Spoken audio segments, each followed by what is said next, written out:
30 ओम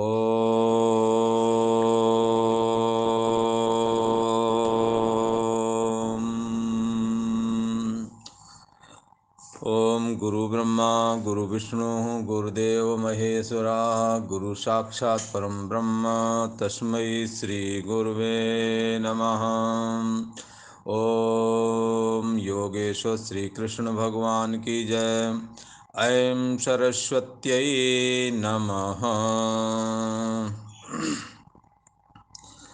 तो कल का प्रसंग था कि बुद्धि का स्तर, कर्म योग के विषय में बुद्धि का स्तर। तो निष्काम कर्म योग जो है, देखो गीता में 2-3 शब्द प्रचलित हैं। एक निष्काम कर्म योग, निष्काम कर्म योग को ही बुद्धि योग कहते हैं। उसी को योग शब्द करके कथन करते हैं कर्म योग वाले प्रसंग में। वैसे योग का अर्थ अष्टांग योग, योग साधना से भी लगता है, पर यहाँ जो 2-3-4 अध्याय जो हैं, यहाँ पर योग शब्द का अर्थ है निष्काम कर्म योग। जब बुद्धि योग बोलते हैं तब भी उसका अर्थ लगाना, आसक्ति और फल की इच्छा से रहित किया जाने वाला कर्म, इसी को यहाँ बुद्धि योग कहा है। और जब निष्काम कर्म योग कहते हैं तब भी आसक्ति और फल की इच्छा से रहित होकर के किए जाने वाले कर्म को ही कहा जा रहा है। जब योग शब्द करके ये मतलब कथन किया जाएगा तीसरे चौथे आदि अध्याय में और इस अध्याय में भी, तो भी उसका अर्थ प्रसंग के अनुसार निष्काम कर्म योग अर्थात आसक्ति और फल की इच्छा से रहित किया जाने वाले कर्म को ही समझना है। इसलिए और एक जगह आता है समत्व योग। समत्व योग करके भी आपने निष्काम कर्म योग को ही ग्रहण कर लेना है। इस करके जहाँ पर भगवान कहीं पर कर्म योग को अर्थात आसक्ति और फल की इच्छा से रहित किया जाने वाले कर्म को कहीं तो योग करके कथन करते हैं, कहीं बुद्धि योग करके कथन करते हैं, कहीं समत्व योग करके कथन करते हैं। इसलिए हमने शब्दों के फेर में ना पढ़ करके समझने योग जो इसका अर्थ है उसमें ही अपने को इन शब्दों के अर्थ को ग्रहण कर लेना है। तो भगवान श्री कृष्ण निष्काम कर्म योग को अर्थात आसक्ति और फल की इच्छा से रहित होकर के किए जाने वाले कर्म को कहते हैं ये कर्म एक निश्चय वाला है। इसमें एक ही निश्चय है कि हमने जो भी कर्म करना है कामना रहित होकर के करना है और दूसरे के काम में आना है। पर जो कामना युक्त लोग हैं उनके बुद्धि का स्तर अनंत है, वो अनंत प्रकार से सोचते हैं। उनकी बुद्धि का सोच एक जैसा नहीं है, इसलिए एक जैसी सोच न होने की वजह से ही इसको यहाँ अनंत बुद्धि करके कहा गया है। यहाँ अनंत बुद्धि, बुद्धि वृत्ति एक ही होती है। उस बुद्धि वृत्ति में कामना से युक्त अनंत जो और वृत्तियाँ उठती हैं उसी को यहाँ अनंत बुद्धि करके कह दिया है। तो इसको आप देखें, भगवान श्री कृष्ण कहते हैं, हे अर्जुन, यामिमां पुष्पितां वाचं प्रवदन्त विपश्चिता वेदवादरताः पार्थ नान्यदस्तीदवादिनां कामात्माना स्वर्गपरा जन्म कर्म फल प्रदां क्रिया विशेष बहुलां भोगैश्वर्य गतिं प्रति भोगैश्वर्य प्रसक्तानां तया प्रतचेतसां विवसायात्मिका बुद्धि समाधौ न विधीयते। ये 42, 43 और 44 ये जो 3 श्लोक हैं, इनमें बुद्धि जो कामना युक्त बुद्धि है, उस कामना युक्त बुद्धि में कितनी बुद्धि वृत्तियाँ कामना से युक्त होती हैं और कैसा उनका विचार होता है, कैसा सोचते हैं ये लोग, इस विषय का निरूपण यहाँ किया गया है। भगवान श्री कृष्ण इन ये कामना युक्त लोगों की बुद्धि का जो स्तर है उसका निरूपण करते हैं और कैसी कैसी कामनाएं उनके हृदय में जन्म लेती हैं जिसकी वजह से वो कल्याण के भागी नहीं हो पाते हैं। बस इतनी सी बात को लेकर के भगवान श्री कृष्ण यहाँ पर उन लोगों से ऐसा कहना चाहते, तुम फल की इच्छा छोड़ दो तो तुम्हारे को अनंत फल प्राप्त हो जाए। और वैसे भी चलो हम एक आम का पेड़ लगाते हैं, तो आम का पेड़ हमने लगा लिया और हम उसमें ये इच्छा करके लगा लिया कि हमने इसका अपने लिए नहीं दूसरों के लिए हम लगाए दे रहे, ठीक है। और लगा दिया, आम का पेड़ बड़ा भी हो गया, लोग फल जब आने लगे लोग खाने पीने लगे। पर एक बार आप भी घूमते हुए गए तो, और दोपहरी थी, जेठ वैशाख की दोपहरी थी, तो आपको वो छाया पेड़ देने से मना करेगा क्या? या पेड़ से आम गिरता है तो उसको आप उठा के नहीं खा सकते हैं क्या? निष्काम कर्म योग ऐसे ही है। जब गीता ये कहना चाहती है कि आप निष्काम कर्म योग करो, दूसरों के लिए करो, तो दूसरों के लिए करने का मतलब ये नहीं है कि वो काम फिर तुम्हारे मतलब का नहीं, उसी काम में तुम्हारा भी हित छिपा है, उसी काम के द्वारा तुम्हारा भी कल्याण हो जाएगा। आगे श्लोक में आकर के भगवान श्री कृष्ण ये बात बताते हैं कि जो ये निष्काम कर्म योग करने वाले लोग, जो दूसरे के हित में तत्पर रहने वाले लोग, यदि कदाचित ऐसा सोचें कि हमारा कैसे गुजारा होवेगा, तो ऐसा उन्होंने कदापि नहीं सोचना। भगवान श्री कृष्ण कहते हैं कि इस कर्म को करने वाले को जो जरूरत की चीजें, जैसे उदाहरण के लिए जैसे कोई निष्काम कर्म योग करता, कोई लड़का करता, उसे आगे विवाह की जरूरत है बोला, उसे लगेगा हमारा ब्याह हो जाए बोला, उसे लगेगा एक हमारा भी मकान हो, उसे लगेगा हमारी भी जॉब हो, हमारी भी इज्जत हो। पर गीता ऐसा कहना चाहती है, जो इस कर्म में लगता है, जो इस तरह की बुद्धि का स्तर बना लेता है, उसको जीने, रहने, खाने और जो भी सुख सुविधा चाहिए उन्हीं कर्मों से प्राप्त होती रहती है। ऐसा नहीं है कि वो दूसरे के यहाँ लगा है, कोई बालक अवस्था से लग गया तो उसका विवाह रुक जाएगा बोला, या उसका मकान नहीं बनेगा। जो दूसरों के लिए बना, जो दूसरों को मकान बना के दे रहा है, उसको मकान नहीं मिलेगा क्या? ऐसा हमने सोचना नहीं। जो दूसरों के लिए रोटी बना के दे रहा है, और अपन गीता में क्या बोलते हैं, स्वार्थ छोड़कर दूसरों को खिलाने का यत्न करें, तो इसका मतलब ये बिल्कुल नहीं है कि तुम रोटी बना रहे हो दूसरे को खिला दो, अपने भूखे रह जाओ, ऐसा नहीं है। जो खुद रोटी बना रहा है दूसरों को बना, उसको रोटी वहां नहीं मिलेगी, जबकि उसी का अन्न जल है सब। इसलिए ऐसा नहीं सोचना कि दूसरों का कर्म करने से आसक्ति और फल की इच्छा से रहित होकर कि जब हम दूसरों के लगे रहेंगे तो हमारे काम रुक जाएंगे। पर ऐसा नहीं है, हमारे काम रुकते नहीं, हमारे काम तो और अच्छे चलने लगेंगे, ऐसा कहा। इसलिए भगवान श्री कृष्ण ये बुद्धि की जो अनंत वृत्तियां हैं, ये अनंत वृत्तियां उसे कल्याण की ओर नहीं जाने देती। इसलिए फल के त्याग की बात कहते हैं, ना कि गीता फल नहीं देती है, या गीता ऐसा कहती है कि फल में तुम्हारा अधिकार नहीं है तो तुम्हें फल मिलेगा ही नहीं। अधिकार नहीं, ये बात तो सही है, पर आप कोई भी कर्म करेंगे उसमें उसका फल तुम्हें जरूर मिलेगा, उसका फल जरूर प्राप्त होगा, ऐसा समझ करके चलें। भगवान श्री कृष्ण कामना युक्त ये जो पुरुष है ये हमेशा दीन रहता है, जिसके कोई कामना नहीं, सिर उठा करके बोलता है। एक जगह त्रिपुरा रहस्य में आता है, एक त्रिपुरा रहस्य नाम का ग्रंथ है, उसमें एक समय कुछ ब्राह्मण वर्ग, कुछ ऋषि, कुछ साधु, ये किसी प्रकार की कोई कामना देवताओं से जो याचना करते हैं कि इन्होंने बंद कर दिया, अपना तपह कर्म इतना संपादित किया जिससे देवताओं को ये चिंता हुई कि ये हमसे कुछ मांग नहीं रहे, इन्हें मांगना चाहिए। मनुष्य देवताओं का आश्रय लेकर के रहता है, पर ये हमारा आश्रय भी नहीं ले रहे। ये बात जाकर के ब्रह्मा जी को बताई। तब ब्रह्मा जी ने कहा, अरे देवताओं, तुम तो बहुत छोटे स्तर के लोग हो, पर जिनके कामना नहीं, जिसको कुछ चाहिए नहीं, वो तो हम ब्रह्मा विष्णु रुद्र से भी कोई अपेक्षा नहीं रखते। तुम तो बहुत निचले स्तर के हो।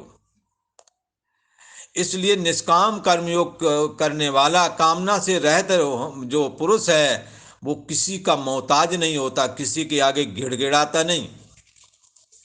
ये कामना जिन्हों के अंदर है धन कमाने की, अमीर के सामने गिड़गिड़ाएंगे। वो अमीर 2 टके का आदमी है, उसका चरित्र ऐसा है कि जो कोई झुकने योग्य नहीं है, तो भी वहां जाकर के झुकोगे आप।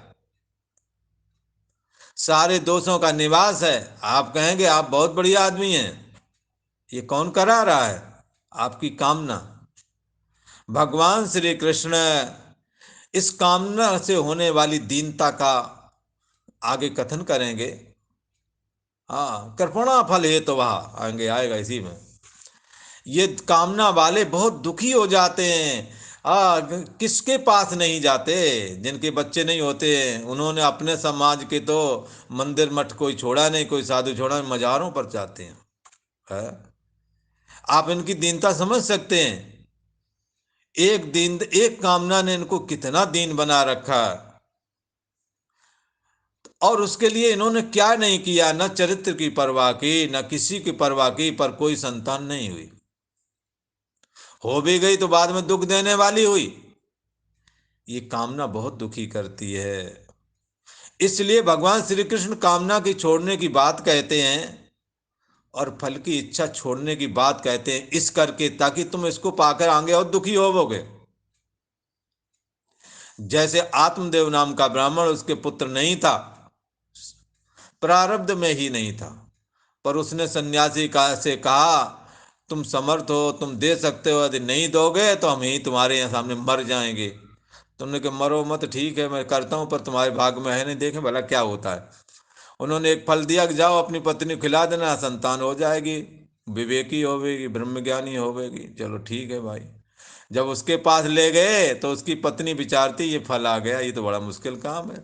गर्भ धारण कर लिया, फिर कहीं मान लो अगर बगल आग लग जाए तो फिर भाग कैसे पाएंगे? इसके तो विचार देखो इनके। एक विकृत मानसिकता, किस प्रकार से ये सोचते हैं, इनकी बुद्धि का स्तर क्या होता है। ये वो लोग हैं, ये यहाँ पर एक बात समझ लेना, ये कामना वाला नहीं, ये महिला कामना वाला नहीं। ब्राह्मण जो है कामना वाला है, हमारे संतान हो। पर वो जो स्त्री है वो अकर्मण है, वो क्रियाहीन है। वो जो हो स्त्री का जो सबसे बड़ा सुख है उसमें भी रुचि रखने वाली नहीं है। ऐसे में वो कई बार सोचती है अगर आड़ा टेढ़ा गर्भ में हो गया तो हम मर ही जाऊंगी, और फिर रोज हमें काम करना है, खाना कैसे खाया जाएगा बोला। भरपेट रोटी नहीं खा पाऊंगी, चावल नहीं खा पाऊंगी। अपनी बहन से विचार किया, बहन भी है, हाँ ये बहन तो सवा शेर थी, उनसे कहा ऐसी ऐसी बात है। बोले चिंता न कर, तू तो गाय को खिला दे, और लड़का में होने वाला है वो हम तेजे को दे दूंगी। वो जो धुंधकारी हुआ पैदा, तो उसने आत्मदेव ब्राह्मण को भी सत्यानाश कर दिया, वो जंगल जाना पड़ा। और उसने अपनी माँ जो थी उसको, धुंधली को भी मार गिराया कुएं में, बोला वो कुएं में जाकर गिर के मर गई। और फिर उसने जो काम किया उसका कथन करना, हाँ भागवत में आपने खूब ही सुना होगा। हाँ, तो इस तरह से फिर उसकी क्या दशा हुई। तो जो फल है, आप फल किस प्रकार से दुखी करता है। कोई कहेगा नहीं महाराज सभी पुत्र तो ऐसा नहीं करते, वो तो नहीं दुखी करते। अरे बंधुओं ये बात सही है, वो सुखी करते हैं, पर जिससे तुम्हें सुख मिलता है अगर बाजार से लेट में आया ना तो तुम्हारी धड़कन बढ़ जाएगी। कहोगे कहीं एक्सीडेंट तो नहीं हो गया, किसी किडनैप तो नहीं कर लिया, क्या क्या आप मन में सोचने लगेंगे। जब तक वो नहीं आ जाता आप यही सोचते रहेंगे, कहीं दंगा फसाद में तो नहीं फंस गया, कहीं झगड़ा तो नहीं हो गया। कहाँ सुख मिला आपको? जो कमाने वाले नहीं हैं, जो आपके अनुकूल नहीं चलते, वो दुखी करते हैं। और जो कमाने वाले या अनुकूल चलने वाले हैं वो वियोग से आपको हमेशा व्यथित करते हैं। कदाचित संतानें ज़्यादा हो जाएं तो पोषण का बड़ा, कि कैसे पढ़ाना लिखाने से लेकर फिर उन्हें मकान मुहैया कराना, ब्याह शादी से लेकर बहुत सारी जिम्मेदारियां होती हैं। और कदाचित एक ही हो, तो एक बहुत अनुकूल हो तो उसके वियोग का खतरा जीवन में हमेशा। और यदि ज्यादा हो तो कलह करते हैं। ठीक है, कहाँ सुख मिला है। कलह करके कहेगा, अगर 3 4 बच्चे हैं तो ये कहेगा वो उनसे ज्यादा, वो माँ उससे ज्यादा बोलते, उससे ज्यादा, दो ही है तो और ज्यादा मुश्किल है। कहेगा छोटे वाले से ज्यादा प्यार करते हैं। बाप पिताजी भी उसी से जब कुछ जो भी करते उसी के लिए करते, हमारे लिए कुछ करते नहीं। ये जब आप सुनते हैं तो आपका चित्त व्यथित होता है। यद्यप आप दोनों के साथ समान का बर्ताव करते हैं, आपकी कोशिश होती है ये हमारे दोनों बराबर हैं, या तीनों चारों जो भी हैं सब बराबर हैं, पर फिर भी आरोप लगाते ही रहते हैं बोला। और बात ना माने वो भी, और कहीं बाहर चले जाएं, अनुकूल हैं बाहर चले जाएं तो उनकी चिंता में सूख जाते हैं। कई तो विदेश ही चले गए। अब विदेश चले गए, फोन पे बात हो जाती है, और यहाँ अकेले कमरे में पड़े पड़े राम राम भी हो जाता है इनका। कोई इन्हें पानी देने वाला नहीं। ये सुख मिला ना। इसलिए ये कामना के लिए निषेध करते हैं। कई तो ऐसे हैं जिन्होंने और 10 कदम आगे बढ़ गए उनसे। हम अपने माँ बाप का बनाया हुआ मकान जा कर के मनमाने शादी विवाह आदि कर लिए, और उन्हें जिन्होंने बनाया उन्हीं को रहने की अनुमति नहीं, उन्हीं को रहने नहीं दिया जाता। ये कामनाओं वाले कितना व्यथित होते हैं, ये बात भगवान श्री कृष्ण मानो कहना चाह रहे हैं। इस कामना से छूटने का यत्न करें, इसलिए फल की इच्छा त्याग दें। इसलिए गीता ऐसा कहती है। कि गीता ऐसा नहीं कहती कि आपका गीता के पढ़ने से फल नहीं मिलेगा। मैं आपसे कहना चाहता हूँ, गीता के हर अध्याय का फल है। गीता यमराज के दरबार में गई हुई जीवात्मा को भी एक सुकून देने वाला आप यहाँ पाठ करें, उसकी गति अच्छी हो जाएगी। आपको प्रेत आदि के खतरे हैं, आप गीता का पाठ करें, आप छूट जाएंगे, निश्चय ही छूट जाएंगे।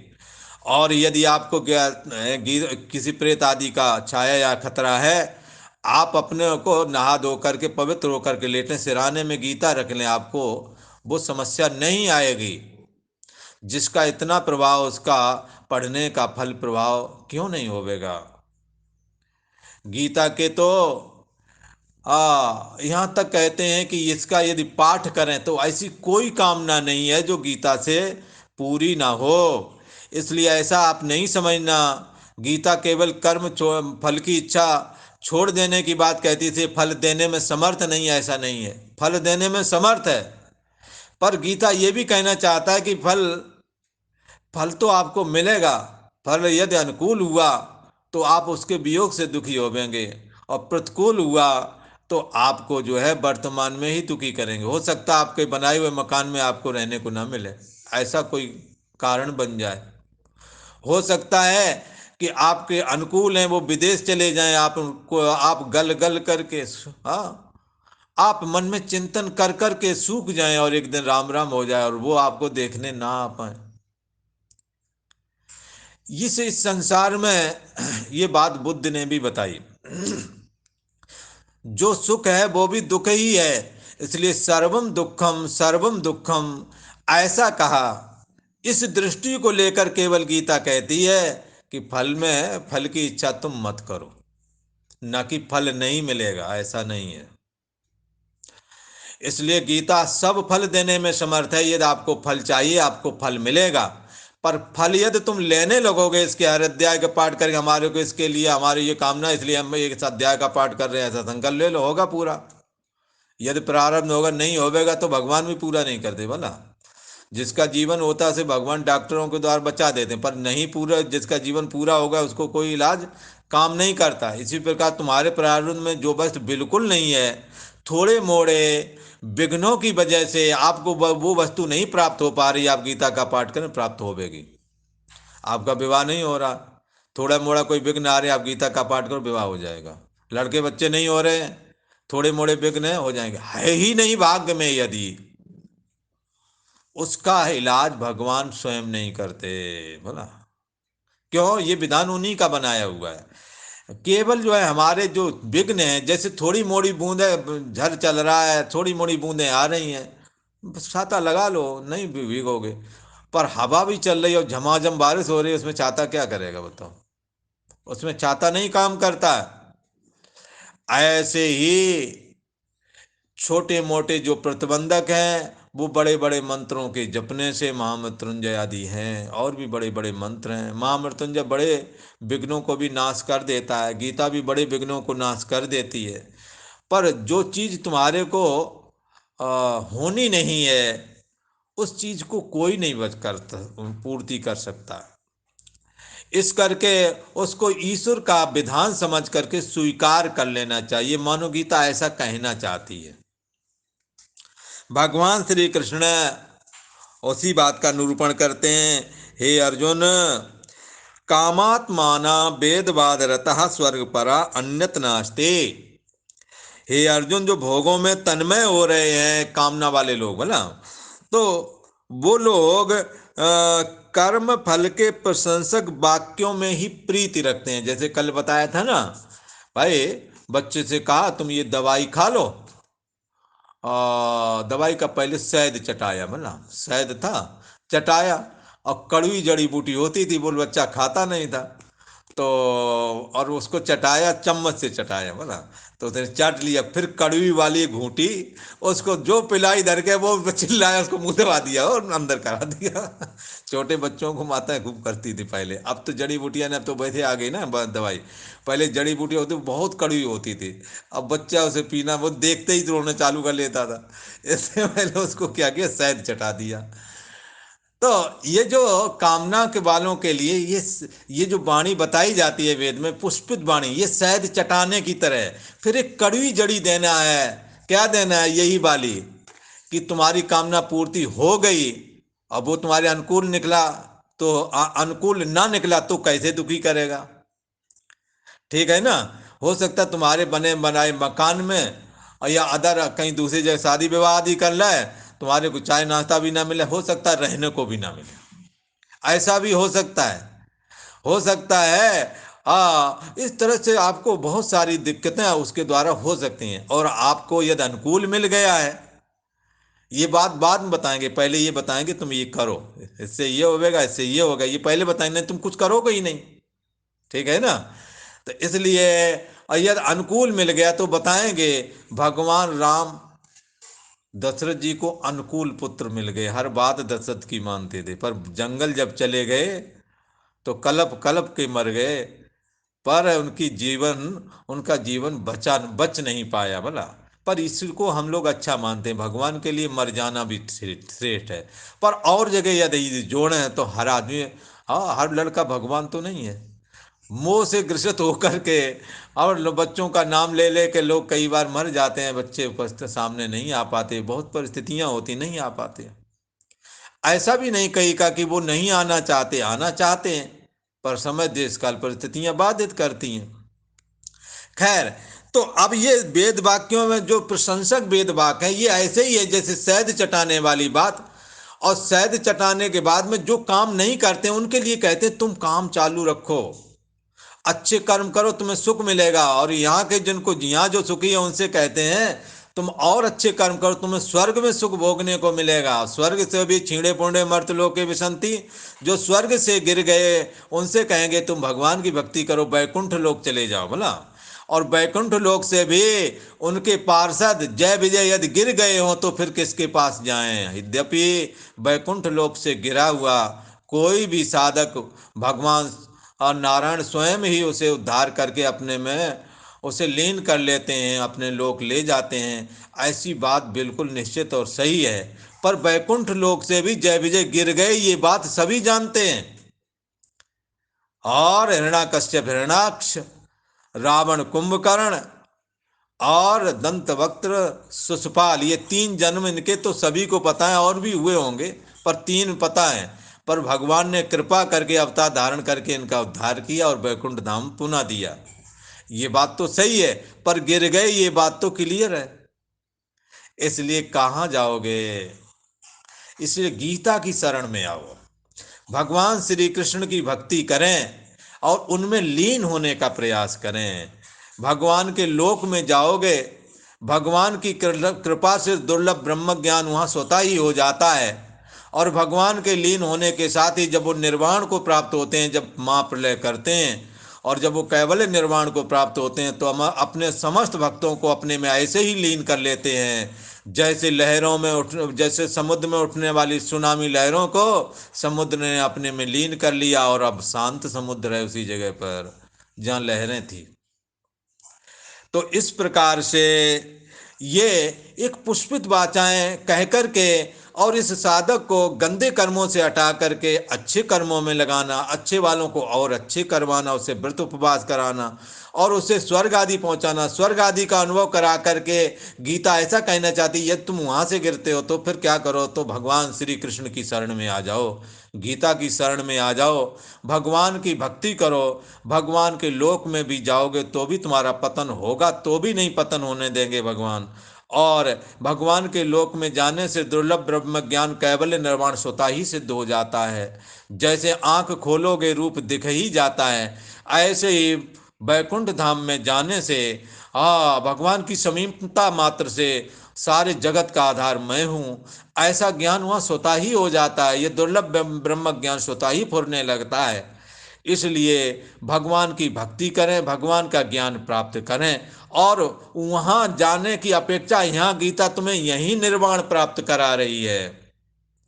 इसलिए दूर न जाकर के आज और इसी वक्त इस बात को समझ लें कि देह और इंद्रियां तुम नहीं हो, जगत तुम नहीं हो, मन और अहम तक का जो ये व्यक्तित्वपना है, परछिन्न व्यक्तित्वपना, ये भी तुम नहीं हो। तुम इसका जो जानने वाला है वो चेतन ब्रह्म हो। ऐसा जान करके आज इसी वक्त उस दुर्लभ ब्रह्म ज्ञान को जो वैकुंठ धाम में भगवान नारायण की समीपता से प्राप्त होता है, वो आज अभी इस वक्त गीता यही करा देना चाहती है, कहीं जाने की जरूरत नहीं। इस करके ये प्रशंसक वाक्य आपको प्रवृत्ति करा करके निवृत्ति में अभिप्राय वाले हैं। देखो गृहस्थ में प्रवृत्त कराया जाता है और गृहस्थ में प्रवृत्त कराने के बाद में क्या 50 वर्ष में कहा जाता छोड़ दो, अब तुम भजन करो। और वानप्रस्थी से कहा जाता अब तुम और सब छोड़ दो, ना तुम किसी के पति हो ना किसी के पत्नी हो, तुम ब्रह्म हो, तुम आत्मा हो। ये बात जताने के लिए संन्यास लिया जाता है?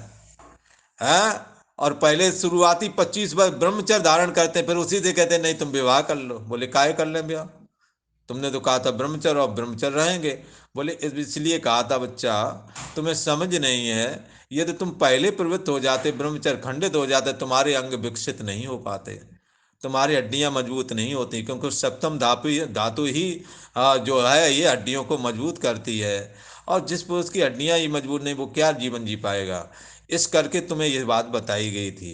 पर अब तुम अपने जैसा ही कोई संतान इस संसार को चलाने के लिए और पैदा कर दो, इसके बाद चले जाओ, कोई बात नहीं, ताकि ये संसार की परंपरा रुके ना। इसी को कहते हैं पितृ ऋण। पिता का भी ऋण होता है, पितरों का। भाई हमने तुम्हें पैदा किया, तुम भी कोई एक संसार को देखे जाओ तो भाई वंश बेल चलती रहे बोला। तो प्रवृत्त कराया ब्रह्मचर्य में, और ब्रह्मचर्य में प्रवृत्ति कराने के हेतु का जो कारण था निवृत्ति में निवृत्त करा दिया। फिर गृहस्थी से भी गृहस्थी में प्रवृत्त नहीं करा, 50 वर्ष के बाद कहते हैं कि तुम इससे निवृत्त हो जाओ। और 50 वर्ष के बाद 70 वर्ष में जब पहुंचता था पहले, तो ये मनुष्य तो उससे कहते थे अब तुम संन्यास ले लो। बोले तुम पहले ही ये बात बता देते। बोले पहले ये बात इसलिए नहीं बताते क्योंकि पहले तुम्हें ये बात समझ में नहीं आती, क्योंकि मनुष्य एक बुद्धि प्रधान जानवर है भला। जानवर बुद्धि रहित है, पर मनुष्य एक बुद्धि वाला जानवर है। इसे धर्म की जंजीरों से बांध करके ले गए, वरना ये बहुत बिगड़ायल जानवर है, बहुत बिगड़ायल। बचपन में इसे कहा तुम ब्रह्मचर्य रहो, ऐसा करके इसको बांध दिया। और इससे ये बताया ये बहन है और ये चाची, ये ताई है, सब ऐसा नाते बता दिए, बांध दिए इसे।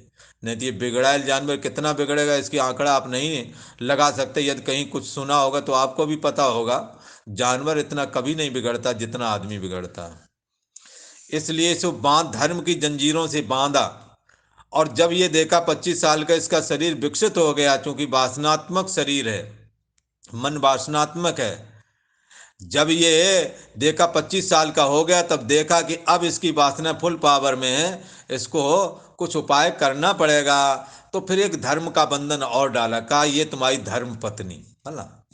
सारी लड़कियां थी, उन्हीं में से एक पकड़ के कहा ये तुम्हारी धर्म की पत्नी है, बाकी बहनें हैं, चाची हैं, ताई है, बुआ है, ऐसे बता दिया। तो सब सब में कचरा न डाला जाए, सबको बर्बाद न किया जाए, एक ही कूड़ेदान ठीक है।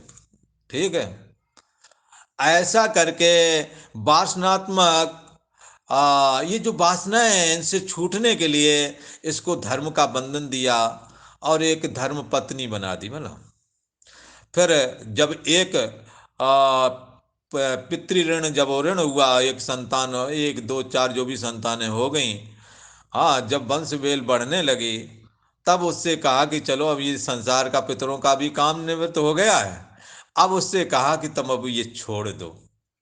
कहा तब वानप्रस्थ जीवन में साधन भजन आदि करने लगा।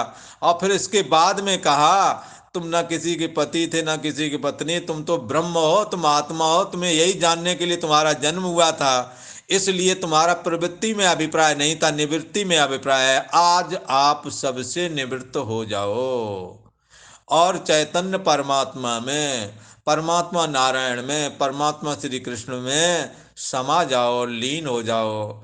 ये घर गृहस्थी में प्रवृत्ति के पीछे निवृत्ति करा करके परमात्मा में प्रविष्ट कराने में अभिप्राय है। इसलिए त्वम पदार्थ विवेकाय संन्यासा सर्व कर्मणम, तुम्हारे अंदर तो तुम्हारा देह और इंद्रियों का और अहम का जो आश्रय प्रकाशक है वो ब्रह्म है, उसको जानने के लिए ही सारा ये खेल किया गया था।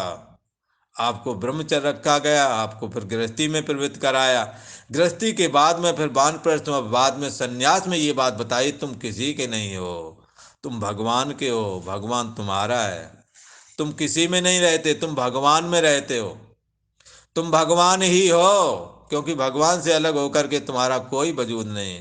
गुरुओं ने इसको इस ढंग से कह दिया, सो प्रभु और नहीं सो तू है। वो परमात्मा जिसकी तू खोज कर रहा है वो कोई और नहीं सो तू ही है। हाँ, पोप मध्य जैसे बास बसत है मुकुर माए जिम छाई, तिम हर ही बसें निरंतर घट ही खोजो भाई। जैसे दर्पण में छाया रहती है, जैसे फूल में खुशबू रहती है, वैसे जिस परमात्मा की तुम खोज कर रहे हो वो तुम्हारे में है, वो तुम ही हो, ऐसा बताने में अभिप्राय। क्योंकि तुम्हारा अपना स्वतंत्र वजूद है नहीं परमात्मा से होकर के, तो तुम्हारा तो स्वतंत्र वजूद ना होने की वजह से तुम्हारा अस्तित्व नहीं है परमात्मा से अलग होकर के। इसलिए या तो ये कह दो कि परमात्मा ही परमात्मा है, हमारा वजूद नहीं, ये कह दो। अगर ये कहने में खुशी है तो कहो, कोई दिक्कत नहीं। और या ऐसा कहने में सुकून लगता मैं ही परमात्मा हूं, तो कोई दिक्कत नहीं, क्योंकि तुम्हारा वजूद है ही नहीं परमात्मा का अहम लेकर के मैं ही परमात्मा हूँ, ऐसा कहने में कोई गुरेज नहीं। और अगर ऐसा कहने में सुकून ना लगता हो जिन्हें, तो वो ऐसा कह दे कि हमारी शरीर इंद्रिय मन बुद्धि का वजूद नहीं है प्रभु, तुम ही हो, है ना। अथवा ऐसे कह दें हमारी शरीर इंद्रिया मन बुद्धि जिसको मैं मान रहा था ये हमारी मैं नहीं थी, इसका आश्रय प्रकाशक जो था वही हमारी मैं थी, वो ब्रह्म है, तो ऐसा कह दो मैं ब्रह्म हूं।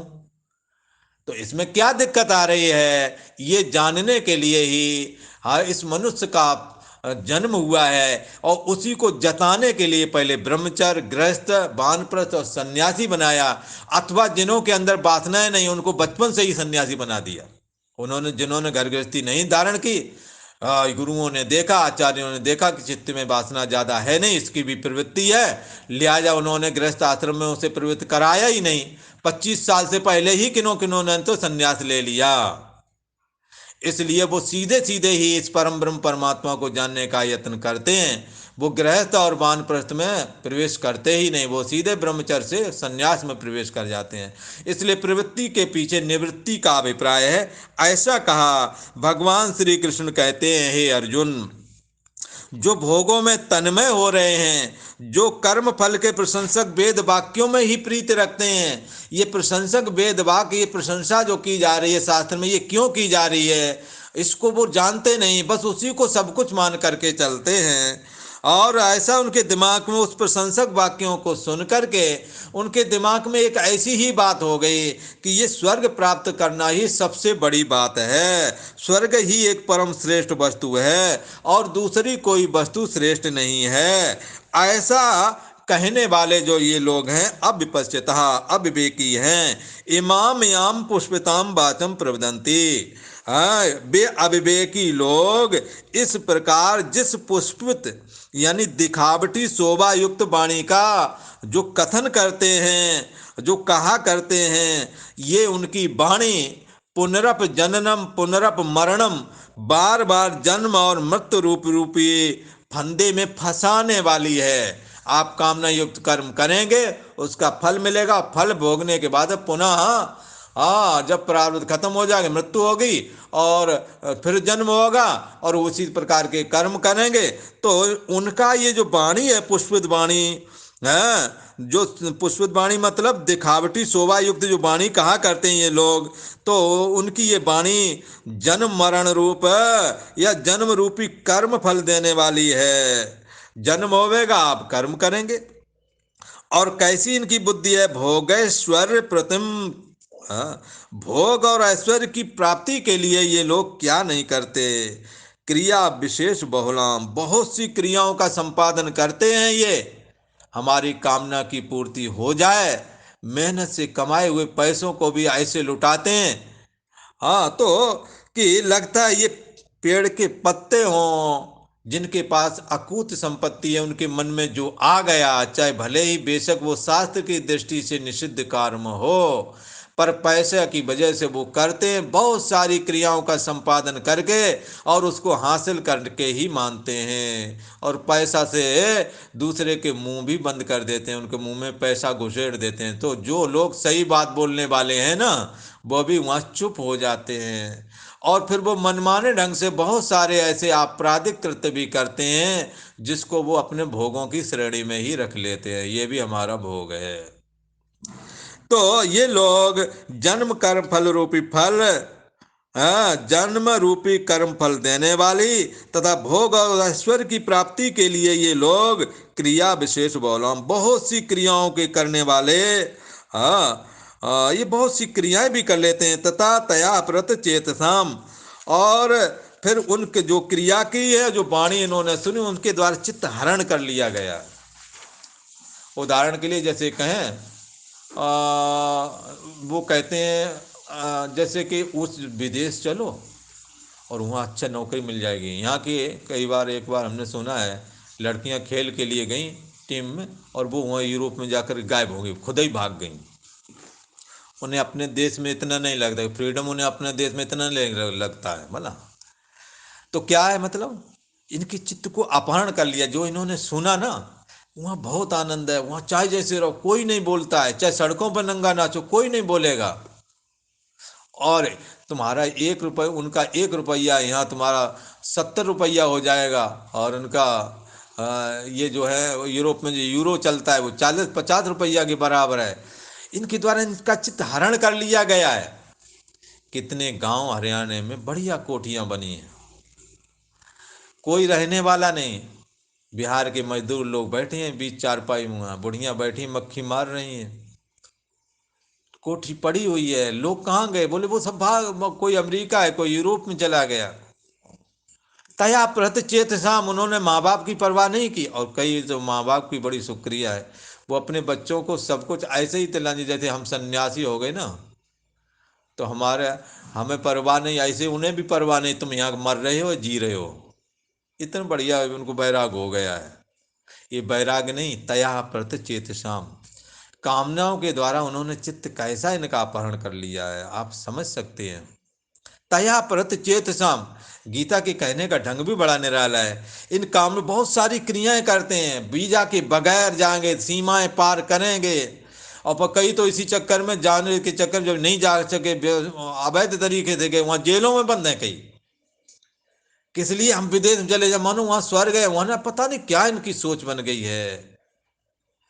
इन्हें अपनी जन्म मातृभूमि से, इन्हें अपने हिमालय से, इन्हें अपनी गंगा यमुना से कोई लगाव ही नहीं है। इन्हें वहाँ लगता है वहाँ इन्हें कोई पूछने वाला नहीं है। और वहाँ भाई, यहाँ का 70 रुपये में कुछ सामान ले लेंगे, वहाँ $1 में जो यहाँ का स्तर है वही वहाँ स्तर है। वहाँ $10 खर्च करोगे और यहाँ $10 यहाँ ज़्यादा हो जाएंगे ना कि वहाँ। वहाँ तो वहाँ की करेंसी उतनी ही खरीद बिक्री में उतनी ही हमारे को पड़ता है जितना हमारा यहाँ के रुपए का है। तो वहाँ तो आप $1 खर्च करोगे, तो यहाँ तुमने 70 खर्च कर लिए। वहां तुम वहां की स्थिति ऐसी है जैसे यहाँ का मजदूर बेचारा नहीं बचा पाता, वहां भी कमाने वाला नहीं बचा पाएगा। पेट काट करके एक एक मकान, एक एक कमरे में दो दो जच्चा रुक करके ऐसे करके कमाई करते हैं। यहाँ आकर के बढ़िया नील टिलो पाल खुशबू लगा कर आते हैं, हम विदेश से आ रहे हैं बोला।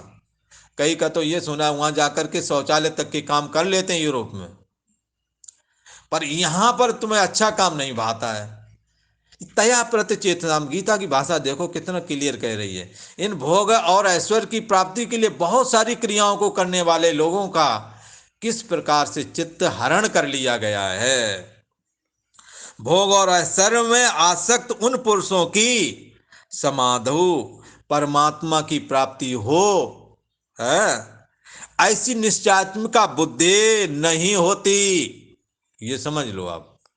इन लोगों ने, जिन्होंने संसार के प्राप्त करने के लिए माँ बाप का त्याग किया, भाई बंधुओं का त्याग कर दिया, रिश्तेदारों को भी छोड़ दिया, वहां जाकर अदर कास्ट में शादी विवाह आदि कर लिए, कोई संस्कृति नहीं, कोई नियम कानून नहीं, ऐसे लोगों की समाज परमात्मा की प्राप्ति के विषय में निश्चयात्मिका बुद्धि कैसे होवेगी कि परमात्मा प्राप्ति करना ही इस जीवन का प्रमुख प्रयोजन है? नहीं हो पाती। इस वजह से गीता इस बात को मना करती, तुम भोग और ऐश्वर्य में आसक्त होकर फल की इच्छा मत करो, नहीं तुम्हारी ये दशा हो जाएगी।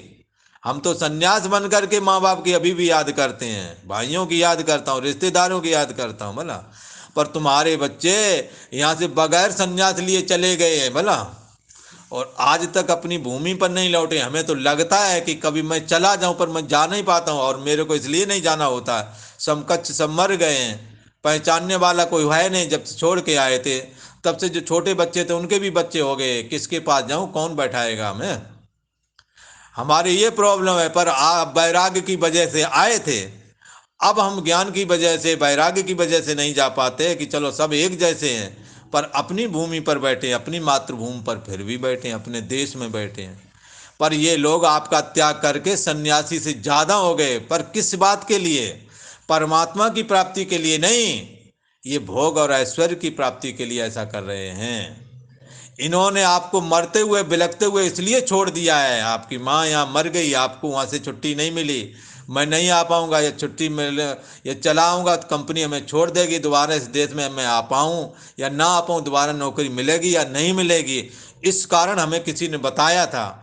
इस कारण हमारा बेटा हमारे वो माँ को देखने नहीं आया, माँ को किसी और तरह से वो किया गया। आप समझ सकते हैं कि चित्त का स्तर कितना गिरता है। ये कभी परमात्मा की प्राप्ति के लिए निश्चय कर पाएंगे? इसलिए गीता फलाशक्ति का निषेध इसलिए करती है कि आपके फल की इच्छा आपको कहाँ तक गिराएगी। आपके अपने निजी बांधवों को लिए आप उनका त्याग सहर्ष कर देंगे। और आज ये हो रहा है, धन के लिए विवाह किया जाता है, धन के लिए पत्नी नहीं पार्टनरशिप कर लेते हैं, हाँ, और फिर बाद में कहते महाराज कोई सुख नहीं है, कोई चाय समय पे हमें तो नहीं मिल पाती है। तो कहें कि चाय के लिए तुम विवाह करे ही कहाँ हो? ना लड़की ने चाय के लिए विवाह किया, ना तुमने किया है। बहू चाहती है कि पार्टनरशिप है, दोनों लोग पैसा कमाएंगे, एक आध नौकर रख लोगे, नौकर तुम्हें चाय दे देगी, प्यार नहीं देगी बोला, और तुम बढ़िया से बेड खरीद लाओगे पर नींद नहीं नो वो देवेंगे बोला। ये सारी चीज़ें तुम्हारे जीवन में आने वाली हैं। आप अहमियत अपने को दो, अपने परिवार को दो, क्योंकि परिवार के लिए धन कमाया था। एक कहावत कहते हैं, उसको कहने के बाद रोकते हैं। एक कहावत है, एक पुराने समय में बहुत कुलीन और एक जमींदार का बेटा था। कालांतर में जमींदारी जब्त हो गई। कुलीन था, ब्राह्मण था, लोग पूरे गांव में उसका आदर करते थे, सिराने बैठाते थे, और तीज त्योहार पर आकर के उसको भोजन भी कराया जाता था, दक्षिणा भी मिलती थी। ऐसा सत्कार करने वाला आदमी जब जमींदारी जब्त हो गई और जब घर में गुजारा नहीं हुआ, और घर में गुजारा हो भी जाता पर इज्जत की वजह से कि हम किसके यहाँ जाकर के काम करें, यहाँ सभी हमें जानते ही ऊंचे हैं, इसलिए शहर गया और निचले तबके का काम उसे झाड़ू लगाने का मिला, और उसने बच्चे पालने की नीयत रखते हुए वो झाड़ू लगाने का काम स्वीकार किया, जो निम्न स्तर का काम उसकी नज़र में था, और उससे पैसा कमाया। और उससे पैसा जब कमाया तो बहुत समय बाद उसने पैसा लगभग 10-15 हज़ार इकट्ठे कर पाए थे, पुरानी बात है। और फिर पता लगा कि वो लड़का जो है, तुम्हारे लड़के ने कुछ गड़बड़ कर दिया, उसको तो थाने में बंद कर दिया है और पुलिस वाले पैसा मांग रहे हैं, और कर दो करने चालान हो जाएगा, केस लग जाएगा, आगे नौकरी भी नहीं कोई कर पाएगा, कुछ काम भी नहीं कर पाएगा। तो दौड़ के आया, वो पैसा जाकर के लड़के को छुड़ाने के लिए लगा दिया। तो आपने पैसे किस लिए कमाए थे? अपने बांधव सही रहे, ये पुरानी बात है। आज आप धन के लिए ब्याह भी करते हैं, विवाह के लिए, पत्नी के लिए विवाह नहीं करते, आप धन के लिए विवाह करते हैं। आप अपने बच्चों के लिए, बच्चों को इतना संस्कार दे दिया कि धन के आगे आपका भी वो त्याग कर देते हैं, विदेश चले जाते हैं, या इसी देश में बने रहें, किसी शहर में बने रहेंगे, आपके पास नहीं आएंगे। इतने बड़े त्यागी हो गए हैं, सन्यासी हो गए हैं वो। किस लिए? हमारे को धन मिलता रहे इसलिए सन्यासी हो गए। हम सन्यासी इसलिए हो गए कि हमें परमात्मा मिले, पर वो इसलिए सन्यासी बन गए, तुम्हें त्याग दिया कि तुम्हें हमें उन्हें पैसा मिल गया। आप सोच सकते हो चित्त का स्तर कितना गिरा। ये धन हमारे लिए है, धन के लिए हम नहीं है, ये बात ध्यान रख करके चलें आप, वरना आपका परिवार बिखर जाएगा। आप धन का उपयोग परिवार के लिए, अपने सुख के लिए करें। धन के है, धन के लिए पत्नी नहीं, धन के लिए पति नहीं, पर पत्नी के लिए धन है, पति के लिए धन है।